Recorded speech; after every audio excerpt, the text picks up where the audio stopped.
Fechando a sessão de abertura, ouviremos as considerações finais do secretário estadual de Logística e Transporte, Laurence Casagrande. Acho que é mais fácil sem o pedestal. Muito boa tarde a todos. Quero começar saudando meus colegas de mesa, Pedro Machado, presidente da Associação dos Engenheiros e Arquitetos do Metrô de São Paulo, a quem agradeço a gentileza do convite e parabenizo pela realização desse evento. Quero também saudar o José Carlos Medalha, presidente da EPL e parceiro do Governo do Estado no projeto do Ferroanel. É sempre um prazer estar junto aqui com Medalha, ainda mais discutindo questões ferroviárias.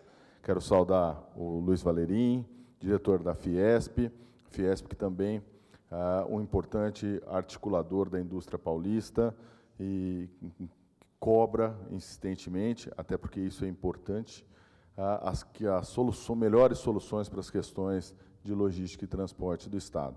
Quero aproveitar também e fazer uma saudação especial ao o meu amigo Vicente Abate, presidente da Abifer, que encontrei aqui hoje. É sempre um prazer estar com o Vicente. A primeira vez que participei da Semana de Tecnologia Metroferroviária foi num debate coordenado pelo Vicente. Então, é sempre um prazer estar aqui participando. Quero saudar também o Henrique Pinto, secretário de Articulação de Políticas Públicas da SPPI, do Governo Federal, que vem desenvolvendo aí, tem um papel muito importante na retomada do investimento, especialmente do investimento de infraestrutura no Brasil. E quero fazer uma saudação também ao Dalmo Marchetti, do BNDES, um dos debatedores de hoje à tarde, o banco que também é um importante player dentro das questões de desenvolvimento nacional. Senhoras e senhores, quero aqui trazer um abraço do nosso governador Geraldo Alckmin a todos vocês. Governador, um entusiasta da questão ferroviária. Aqui no Estado de São Paulo, nós, por uma questão de estratégia administrativa, dividimos a questão do transporte de carga e as questões vinculadas ao transporte de passageiros em duas secretarias distintas. Então, nós temos a Secretaria de Transportes Metropolitanos, que cuida do transporte de pessoas nas regiões metropolitanas do Estado, e São Paulo tem, dado ao adensamento urbano, tem crescido o número, não só o número de regiões metropolitanas, mas também o número de pessoas que nessas regiões vivem. Daí o acirramento dos problemas, dos conflitos e a importância de uma gestão focada na sua solução. E na secretaria que eu coordeno hoje, as questões mais vinculadas à carga. Ocorre que a carga ferroviária em São Paulo hoje é vinculada a concessões federais. E, por isso, a minha secretaria não tinha uma participação tão ativa nesse sentido. Mas, graças à orientação do governador, desde 2011, a Secretaria de Logística e Transportes vem buscando se qualificar. Para isso, nós mudamos o objeto social da DERSA. A DERSA, que mantém ainda na sua razão social o nome de Desenvolvimento Rodoviário S.A., hoje é uma empresa de soluções na área de logística e transporte multimodal. E, por essa razão, em 2014, nós celebramos uma parceria importante com a EPL para o aceleramento do projeto e do licenciamento ambiental do Ferroanel, que eu, na sequência, falarei um pouquinho, darei alguns detalhes a mais sobre isso a pedido do Pedro aqui. Mas queria enriquecer um pouco as palavras do Valerim, dizendo que, num momento de crise e num momento em que o país começa a acenar para uma retomada, se começa a olhar para um futuro um pouco melhor, e que isso certamente exigirá mais oferta de soluções de logística e transporte, nós começamos a voltar a nos encontrar com os nossos gargalos dentro do setor de infraestrutura. E isso faz com que todos nós desejemos mais investimentos. Esses investimentos, ninguém nega a necessidade desses investimentos.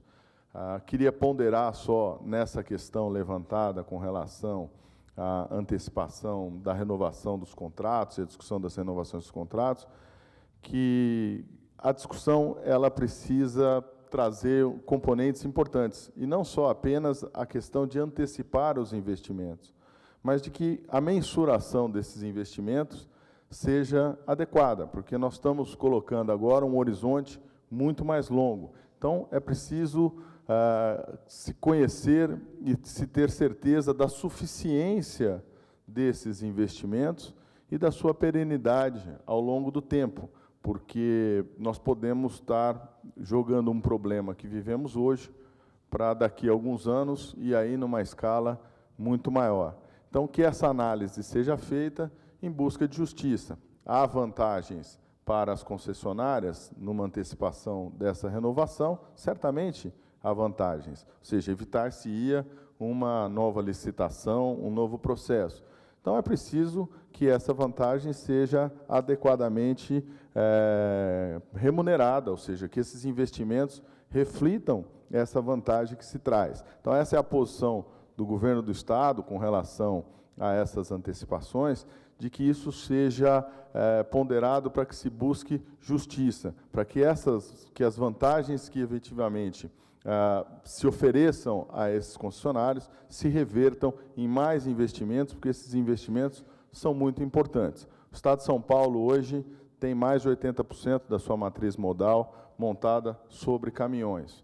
Isso é fruto de uma política já de várias décadas, onde o Estado, principalmente a partir da década de 60, adota um plano rodoviário constante, plano esse que ganhou um incremento novo a partir do advento das concessões na década de 90. Então, com as concessões da década de 90, esse grande plano rodoviário ganha um incremental extra e hoje, não à toa, 19 das 20 melhores rodovias estão no Estado de São Paulo. O Estado de São Paulo é tomado como um paradigma do ponto de vista de concessões que conseguem garantir um bom investimento e manter uma boa qualidade viária.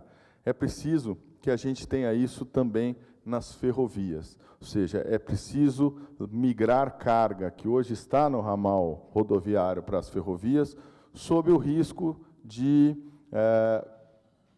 não conseguirmos dar ao Estado de São Paulo o desenvolvimento que o Estado merece.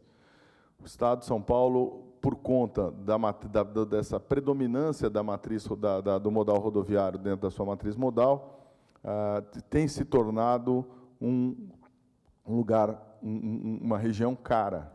E isso precisa mudar, sob risco de nós afetarmos, comprometermos o desenvolvimento futuro do Estado.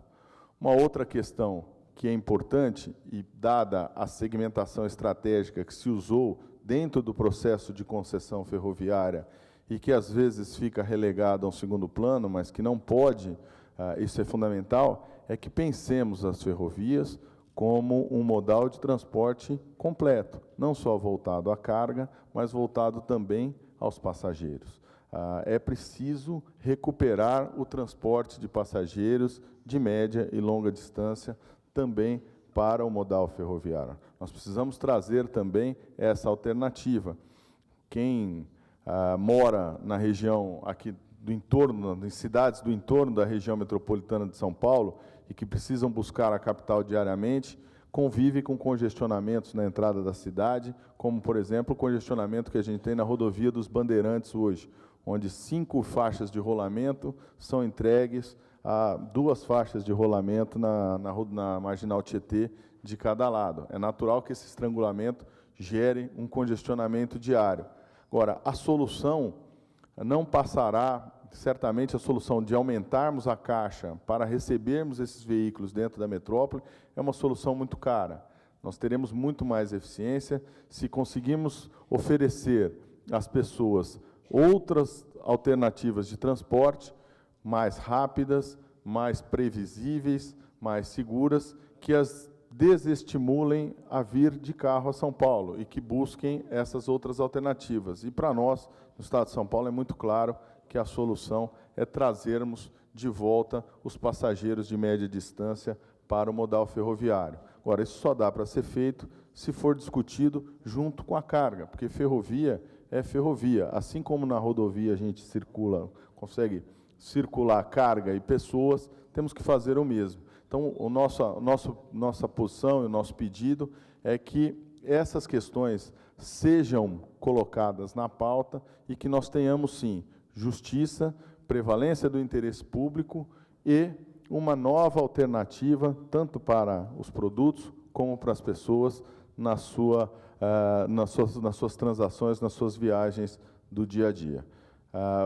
Quero desejar uma boa tarde e um grande seminário, aí, uma grande tarde de palestra a todos vocês. Muito obrigado.